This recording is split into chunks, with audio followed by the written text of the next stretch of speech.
नाशिकच्या काठेगल्ली परिसरातील अनधिकृत धार्मिक स्थळ हटवलं गेलं। नाशिकमधील अनधिकृत धार्मिक स्थळावर पालिकेनं हातोडा चालवला। हायकोर्टाच्या आदेशानंतर पालिकेनं काठेगल्लीतील अनधिकृत धार्मिक स्थळ हटवलं। दरम्यान धार्मिक स्थळावरील कारवाई रात्री काठेगल्ली परिसरात दगडफेक झाली। वीज पुरवठा खंडित असल्याचं पाहून जमावानं रात्रीच्या वेळी ही दगडफेक केली। रात्रीच्या दगडफेकीत 3 ते 4 पोलीस जखमी झालेत। 5 वाहनांचं नुकसान झालंय। ही दृश्य आपण बघतोय नाशिकच्या काठेगल्लीमध्ये अनधिकृत धार्मिक स्थळ होतं जे हटवलं गेलं। आधी नोटीस बजावली गेली होती, मात्र त्यानुसार काही कार्यवाही झाली नाही, त्यामुळे पालिकेनं ही कारवाई केली।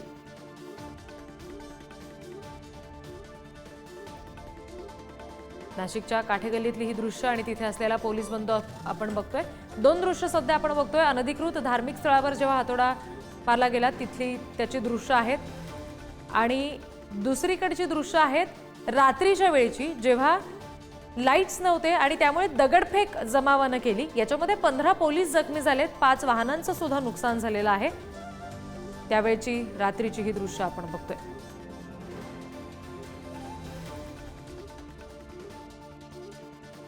आणखी तपशील आपण घेणार आहोत। प्रतिनिधी किरण ताजणे सध्या आपल्याशी जोडले गेलेले आहेत त्यांच्याकडून। किरण, नेमका आत्ताची काय परिस्थिती आहे घटनास्थळावरची? पोलीस बंदोबस्त अजूनही कायम आहे का?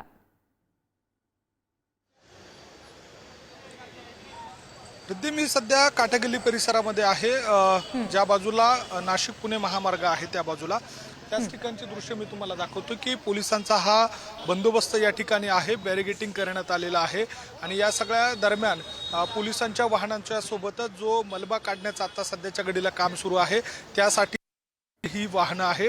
डंपर आता सध्याच्या घडीला त्या अतिक्रमित जो दर्गा आहे तो त्या ठिकाणाहून काढल्यानंतर जो मलबा आहे तो उचलण्यासाठी त्या ठिकाणी JCB पोहोचलेले होते आणि आता त्यानंतर या ठिकाणी डंपरच्या माध्यमातून तो मलबा खरतर बाहेर काढला जाणार आहे।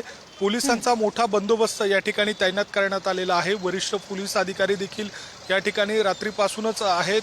एकूणच जर बघितलं तर फेब्रुवारी महिन्याच्या दरम्यान हा संपूर्ण वाद निर्माण झालेला होता।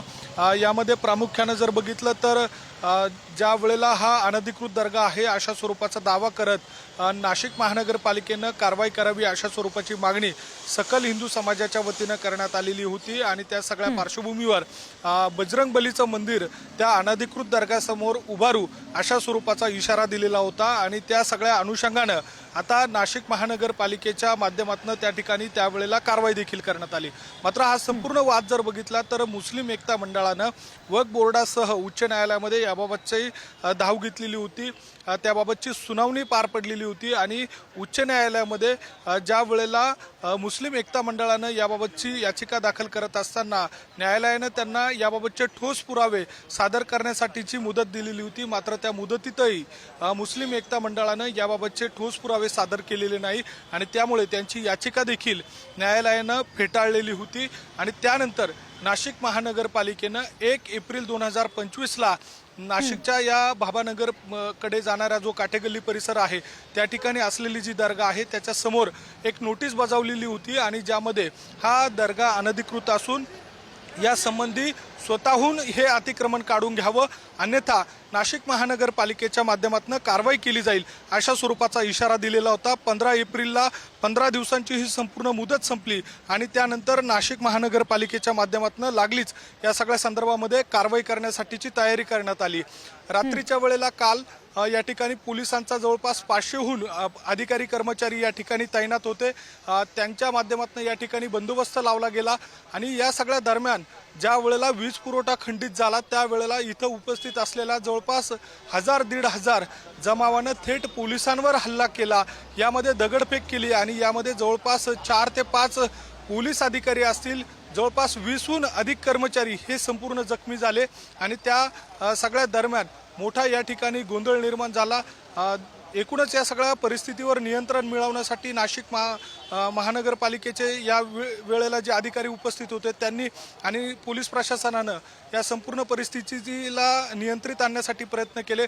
प्रामुख्याने जर बघितलं तर पोलिसांनी अश्रुधुराच्या कांड्या या ठिकाणी फोडल्या, सोबतच सौम्य लाठीचार्ज केला आणि परिस्थितीवर नियंत्रण मिळवलं। काही जमावातील काहींना ताब्यात देखील घेतलेलं आहे। दुसरी महत्त्वाची बाब म्हणजे या ठिकाणी जर बघितलं तर ज्या वेळेला नाशिक महानगरपालिकेच्या अधिकाऱ्यांकडून कारवाई केली जाणार होती त्या सगळ्या पार्श्वभूमीवर या ठिकाणी आपण जर बघितलं तर पालिकेचे जे अधिकारी आहेत त्यांची ये-जा देखील या ठिकाणी दिसून येते। दुसरी एक महत्त्वाची बाब म्हणजे आता या ठिकाणी अतिरिक्त आयुक्त नाशिक महानगरपालिकेचे आहे ते या ठिकाणी कारवाई स्थळावर बाहेर येताना आपल्याला या ठिकाणी दिसतंय। आपण त्यांची प्रतिक्रिया घेण्याचा देखील प्रयत्न करूयात, जेणेकरून ही संपूर्ण कारवाई कशी झाली याबाबतची नेमकी काय माहिती आहे हे जाणून घेण्याचा आपण प्रयत्न करूयात।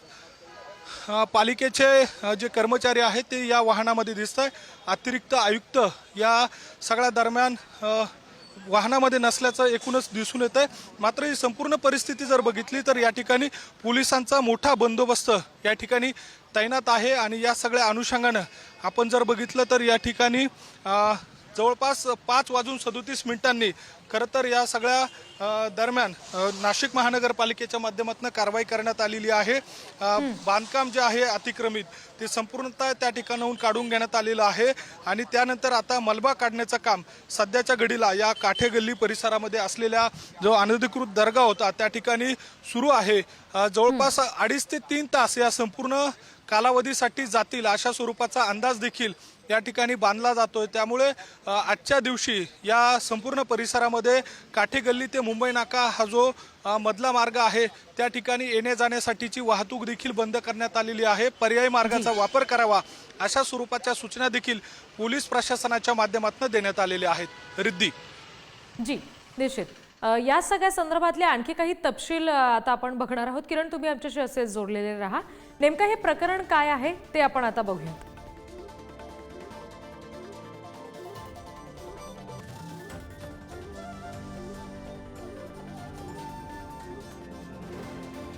अनधिकृत धार्मिक स्थळाचं हे नेमकं प्रकरण काय आहे ते आपण समजून घेतोय।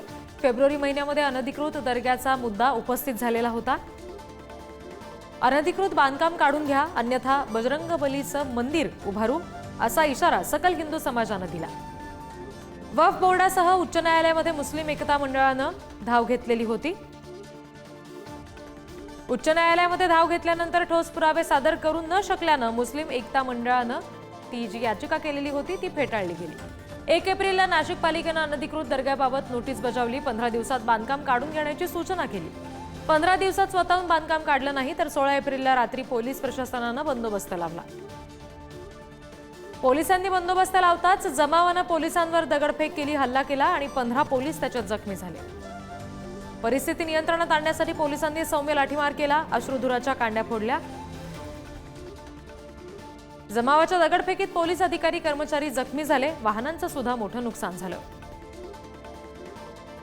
नाशिक महापालिकेनं आज पहाटेपासूनच अतिक्रमण काढायला सुरुवात केली आहे। नाशिक महानगरपालिकेकडून अतिक्रमण काढल्यानंतर आता मलबा काढायला सुद्धा सुरुवात झालेली आहे। या सगळ्या संदर्भात तपशील दिले त्यासाठी किरण तुम्हाला धन्यवाद।